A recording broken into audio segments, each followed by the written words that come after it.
Oke, kemudian ini syarat yang diperlukan. Oke. Kemudian yang ketiga syarat fisik. Nah, itu sudah sangat jelas. Ya, baik itu kesehatan mental, syarat fisik. Nah, syarat lain ya, seperti misalnya status pernikahan, ya, itu yang menjadi persyaratan yang bisa dalam spesifikasi jabatan ya, untuk memahami informasi calon karyawan terhadap pimpinan atau staf atau dalam suatu perusahaan, maka dia harus diketahui minimal pendidikannya, kesehatannya, fisiknya, dan status pernikahan. Karena itu akan menentukan nanti penempatannya, jumlah anggota keluarga, kepribadian, ya mungkin jumlah anggota keluarga ini nanti tunjangannya dan sebagainya, gitu ya. Dan kepribadian tertentu. Kemudian menurut French 1986 dia katakan bahwa analisis jabatan adalah penyelidikan yang sistematis. Oke, jadi analisis jabatan itu ada penyelidikan secara sistematis tentang isi pekerjaan, lingkungan fisik yang melingkupi pekerjaan dan kualifikasi yang dibutuhkan untuk menjalankan tanggung jawab. Oke. Jadi dianalisis secara mendalam ya. Oke. Jadi tidak semudah itu merekrut satu karyawan, tapi ada analisis secara maksimal. Kemudian analisis kegiatan kantor yang lainnya, sejumlah kategori informasi selalu terdapat pada analisis jabatan, termasuk di dalamnya aktivitas apa yang ada gitu. Kemudian mengapa, bagaimana, serta kapan aktivitas tersebut dilakukan. Nah, itu sebenarnya bagian daripada analisis kegiatan kantor. Aktivitas apa yang ada, kemudian mengapa, bagaimana, serta kapan aktivitas tersebut dilakukan. Pertanyaan lainnya adalah alat atau mesin apa yang digunakan. Bisa nggak mengoperasikan, misalnya ketika dia direkrut di bagian ini, bisa mengoperasikan mesin ini atau komputer ini atau mesin-mesin yang mutakhir gitu. Kemudian apa yang dipertimbangkan dalam interaksi satu sama lain, kondisi kerja secara fisik dan sosial, gitu ya. Pelatihan, keterampilan. Nah, jenis analisis kegiatan kantor pertama tradisional, ini ada jenisnya ya, ada bersifat tradisional. Yaitu informasi yang dikumpulkan hanya mencakup tanggung jawab, kewajiban dan kualifikasi minimal untuk melaksanakan suatu pekerjaan dalam jabatan tertentu. Ini adalah tradisional ya, atau jenis analisis kegiatan secara tradisional. Informasi yang dikumpulkan hanya mencakup tanggung jawab, kewajiban dan kualifikasi minimal untuk melaksanakan suatu pekerjaan dalam jabatan tertentu.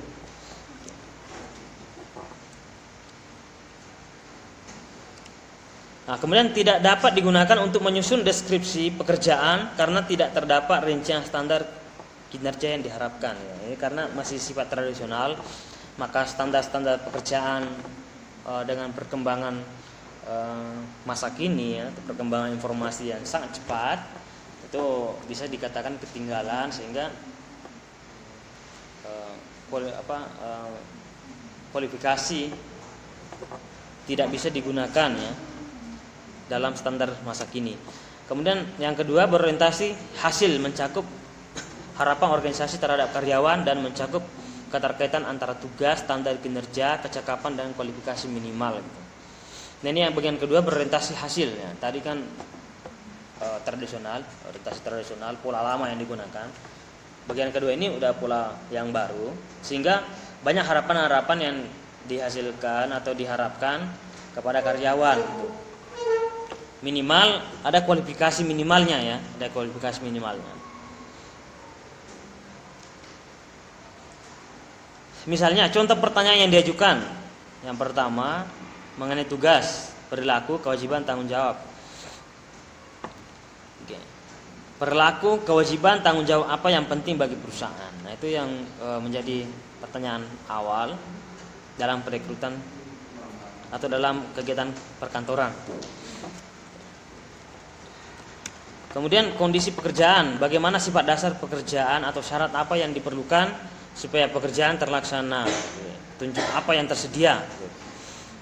Jadi ketika bekerja dalam suatu perusahaan itu harus jelas, kita jangan asal-asalan bekerja, tapi ada standar prosedurnya gitu ya. Harus dipahami, dibaca gitu. Nah, supaya kita mengerjakan secara maksimal. Oke. ada petunjuk yang tersedia untuk membantu pekerjaan. Kemudian ada standar kinerja, bagian ketiga standar kinerja. Kinerja seperti apa yang diharapkan gitu. Jadi tidak sekedar langsung bekerja, tapi harus mendalami dulu kinerja apa yang diharapkan gitu. Supaya sebagai karyawan kita harus memaksimalkan. Oke. Baik berdasarkan standar kualitas, kuantitas, dan ketetapan waktu yang telah ditetapkan oleh perusahaan. Nah, kemudian yang bagian keempat, kecakapan. Nah, kecakapan ya. Kemampuan, pengetahuan, dan keterampilan apa yang dibutuhkan untuk melaksanakan setiap tugas dengan standar minimal. Nah, itu kecakapan. Nah, itu yang pertanyaan-pertanyaan penting bagi perusahaan. Kemudian yang kelima, kualifikasi, pendidikan dan pengalaman apa yang dibutuhkan untuk mampu melaksanakan suatu pekerjaan. Oke, itu kualifikasi ya, pendidikan dan pengalaman apa yang dibutuhkan untuk mampu melaksanakan suatu pekerjaan. Itu pertanyaan-pertanyaan ini akan menjadi prasyarat dalam merekrut satu tenaga kerja atau pekerja atau karyawan supaya nanti pelaksanaan perkantoran itu berjalan secara maksimal. Kemudian yang terakhir, pengelolaan kegiatan kantor. Nah, ini bagian terakhir atau subtema terakhir pada kuliah hari ini, itu pengelolaan kegiatan kantor. Pekerjaan yang menumpuk bisa terselesaikan sesuai waktunya bila kita melakukan pengaturan kerja secara tepat. Jadi ada kerjasama gitu ya, kerjasama tim namanya. Oke. Pekerjaan apapun itu dan pekerjaan sebanyak apapun itu bisa diselesaikan secara baik dan tepat waktu ketika itu bisa dikerjakan secara maksimal. Nah, apalagi dengan perkembangan hari ini tidak hanya sekedar pertemuan langsung di kantor kita mengerjakan sesuatu, tapi bisa bagi job ya, mengerjakan di tempat masing-masing itu juga bisa. Perkantoran hari ini tidak melulu hanya di dalam kantor saja secara fisik, tetapi bisa saja pekerjaan kantor itu bisa diselesaikan di tempat yang berbeda dengan kegiatan yang bersamaan gitu. Oke. Dan itu tuntutan perkantoran modern, bisa cepat ya atau efektif dan efisien. Kemudian bahkan sejumlah pekerjaan yang harus ditunda akhirnya tetap akan selesai pada waktunya jika setiap hari kita menjalani pekerjaan dengan teratur. Pulang ke rumah rasanya lebih menyenangkan. Jadi orang-orang misalnya bekerja di Jepang ya, orang-orang berkantor di Jepang itu banyak rata-rata tidak pulang ke rumah tanpa selesai urusan kantornya. Di Indonesia separuh pun pekerjaan kantornya itu sudah diselesaikan, sudah ditinggalkan. Makanya bertumpuk tidak jadi-jadi, tidak selesai, terbengkalai semua. Maka di negara-negara maju seperti misalnya di Eropa, termasuk di bagian Asia yang maju seperti Jepang, itu kalau masih menyala kantor di tengah malam, itu artinya masih ada orang bekerja di situ. Ya. Karena ada pekerjaan yang harus diselesaikan. Ya, diselesaikan secara maksimal. Nah, nanti pulangnya itu merasa happy, merasa bahagia itu. Tidak dihantui oleh pekerjaan, ya. Tidak merasa terbebani pikirannya, gitu, ya. Diselesaikan. Kalau di negara setengah maju, ya selesai tidak selesai pulang saja gitu kan. Enggak usah nanti urusan belakang ya alasannya ketika ditanya. Nah, yang begini kan bukan persoalan kita ditanya salah satu tidak, tapi persoalan dari nurani dan tanggung jawab yang dipikul gitu. Ya, tanggung jawab yang dipikul. Karena akan berkaitan dengan masalah kepemimpinan dan masalah ke masyarakat. Jadi pekerjaan kantor kita bertanggung jawab terhadap pimpinan juga kepada pelayanan masyarakat. Oke. Nah, caranya itu tadi setiap hari dikerjakan secara teratur. Oke. Nah, begitu juga makalah jangan mepet-mepet gitu ya. Ya, ditanya kelompok berapa bingung gitu ya. Kelompoknya kelompok berapa ya. Artinya dari sekian minggu yang lalu itu belum disiapkan itu. Dan itu hasilnya jelas itu. Ditanya oleh temannya dengan pertanyaan yang sangat gampang sekali, lama dijawabnya. Karena ngeblank itu kan. Gitu. Mepet semua. Tuh. Pembahasannya kurang gitu. Pembahasannya kurang, tamannya juga bingung bertanya, tanya apa gitu kan. Karena pembahasan yang kurang. Yang ditanya juga bingung gitu. Karena yang mau dijawab hanya sedikit di makalah. Nah itu apalagi Anda jurusan manajemen, harus ditata sebaik mungkin gitu ya. Kemudian pengelolaan kegiatan kantor. Untuk membuat perencanaan bekerja, kita harus membuat daftar pekerjaan gitu ya. Atau mengisi kalender dengan jadwal tugas yang harus dilakukan. Jadi makanya di setiap kantor itu, setiap meja-meja kantor itu biasanya ada tanggal di situ. Pasti ada kalendernya. Ya, yang bisa dilipat-lipat atau bisa disimpan di depannya itu kecil. Itu berfungsi, sangat berfungsi sekali. Jadi kalau misalnya berkunjung suatu perkantoran, suatu ruangan, itu ada kalendernya kecil di situ yang bisa bolak-balik itu ke bulan gitu. Itu sangat penting. Karena itu akan tapi zaman sekarang sudah canggih, ada HP dan sebagainya lengkap dengan kalendernya gitu ya. Yang belum ada kalender HP-nya itu di-download aja ya. Karena itu sangat penting itu. Nah, mengapa? Karena kita akan menentukan nanti daftar pekerjaan dan mengisi kalender dan jadwal tugas yang harus dilakukan. Kemudian jika berperan sebagai pimpinan, maka tetap juga harus membuat kertas kerja untuk membuat evaluasi tim. Jadi sebagai seorang pimpinan, besok-besok Anda menjadi pimpinan, maka tetap harus meluangkan waktu untuk mengevaluasi tim, memberikan penilaian pada setiap tim-tim yang Anda pimpin itu. Meskipun memakan waktu yang banyak, persiapan ini akan membantu penyelesaian semua pekerjaan tepat pada waktunya. Ya, kita bisa menganalisis secara tepat dan kekurangan satu tim itu bisa bisa disampaikan oleh pimpinan, analisis pimpinan seperti apa. Maka orang-orang hebat pun pasti punya pimpinan itu, pasti punya pelatih itu. Yang suka sepak bola, seperti misalnya yang sangat terkenal ya, dari beberapa dekade ini, seperti misalnya Cristiano Ronaldo, Messi. Kalau misalnya dikatakan Mbappe, pemain sepak bola sekelas itu ya, sehebat itu, yang hanya hitungan detiknya saja itu puluhan juta dan ratusan juta. Jadi ngobrol saja beberapa detik itu sudah ratusan juta itu gajinya itu. Betapa hebatnya. Sehebat seperti itu butuh pelatih itu. Ya. Cristiano Ronaldo ada pelatihnya, Messi ada pelatihnya. Padahal mungkin dia lebih hebat daripada pelatihnya. Tapi seorang hebat apapun tetap membutuhkan pelatih, pimpinan. Karena biar bagaimanapun ada hal nanti kekurangannya yang tidak dia sadari, yang bisa dipahami oleh pelatih.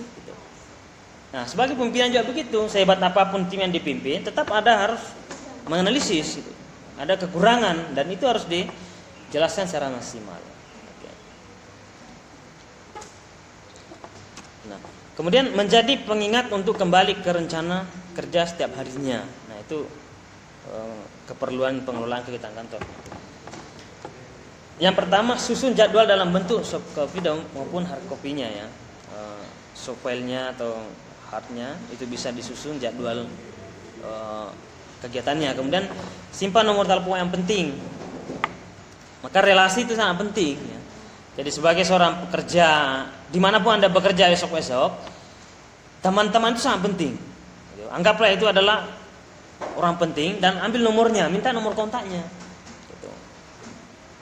Karena sewaktu-waktu Anda tidak bisa menyelesaikan pekerjaan, Anda berhalangan, itu bisa minta tolong ke temannya dan sebagainya. Apalagi orang yang penting di satu perusahaan itu jangan dicuekin ya, jangan membangkang di situ karena itu sangat penting untuk menyelesaikan pekerjaan dan menentukan karir masa depan. Jadi relasi yang bagus itu. Sepintar apapun orang tanpa relasi yang bagus itu tidak berfungsi. Relasi yang bagus sering dimenangkan oleh orang-orang yang biasa. Dan mungkin itu sudah hukum alam. Karena tentu yang diprioritaskan dalam perekrutan suatu pekerjaan adalah orang yang dikenal. Orang yang baru tidak dikenal. Meskipun hebat, orang lain tidak mengetahui kehebatan Anda. Meskipun di tempat lain Anda diakui hebat. Tapi beradaptasi di tempat lain itu bisa menunjukkan kehebatan, tapi juga harus membangun relasi yang baik. Perbanyak silaturahmi, ya, bangun hubungan yang baik sama temannya, kelas lain, dan orang-orang lain. Bahkan dalam Islam pun itu sangat penting, silaturahmi itu sangat penting sekali, dan itu wajib. Berpegang teguhlah pada tali Allah itu, kemudian jangan bercerai-berai. Itu luar biasa kan, jangan bercerai-berai. Kemudian di dalam hadis Nabi juga dikatakan bahwa memperbanyak silaturahmi itu memperpanjang umur. Itu tadi. Jadi bukan hanya umur saja secara spesifik ya, tapi juga maksudnya adalah nama-nama baik itu. Dengan relasi yang baik ke orang, maka nama baik Anda akan selalu ada, akan dikenang. Itu juga namanya memperpanjang umur gitu. Ya, tapi kalau Anda buruk sama orang, tidak baik sama tetangga, tidak baik sama teman, maka itu memperpendek umur. Karena kejelekan Anda dicerita meskipun Anda sudah tidak ada. Nah, kalau berlaku baik kepada siapapun, punya relasi yang bagus, maka meskipun Anda sudah tidak ada atau tidak ada di tempat itu, Anda akan dikenang gitu. Dirindukan ketika tidak ada gitu. Dan ketika ada, maka itu sangat menyenangkan. Itu luar biasa. Jangan sampai kehadiran Anda justru meresahkan orang. Nah, itu masalah ya. Itu jauh dari keberkahan dan pekerjaan. Buatlah orang-orang ketika Anda datang menyenangkan, ketika Anda tidak ada dirindukan. Karena ada hal yang tidak dimiliki orang, Anda miliki. Kemudian rapikan dokumen sesuai klasifikasinya. Jadi klasifikasi surat masuk, surat keluar, ya surat bulan ini, surat tahun ini, tahun depan dan tahun lalu gitu ya. Kira-kira di mana dan macam-macamnya. Oke. Kemudian buatlah daftar kerja harian, kemudian rajin membuat catatan. Kemudian yang terakhir buatlah catatan presentasi tim gitu ya.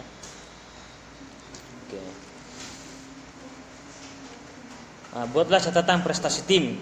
Nah, itu maksudnya itu buatlah catatan prestasi tim yang Anda pimpin, misalnya besok hari Anda memimpin kelompok ini hebat, kemudian sewaktu-waktu dibutuhkan untuk delegasi dalam artian perwakilan dengan tema tertentu dengan kegiatan tertentu, maka Anda bisa cukup melihat catatan Anda. Oh, kelompok ini yang nilainya bagus dari wilayah ini cocok untuk dikirim ke sini. Jadi tidak salah-salah mengirim orang atau utusan gitu. Harus yang profesional dan sangat mengerti gitu. Nah, itu pentingnya seorang pimpinan membuat catatan prestasi satu tim atau seseorang gitu. Orang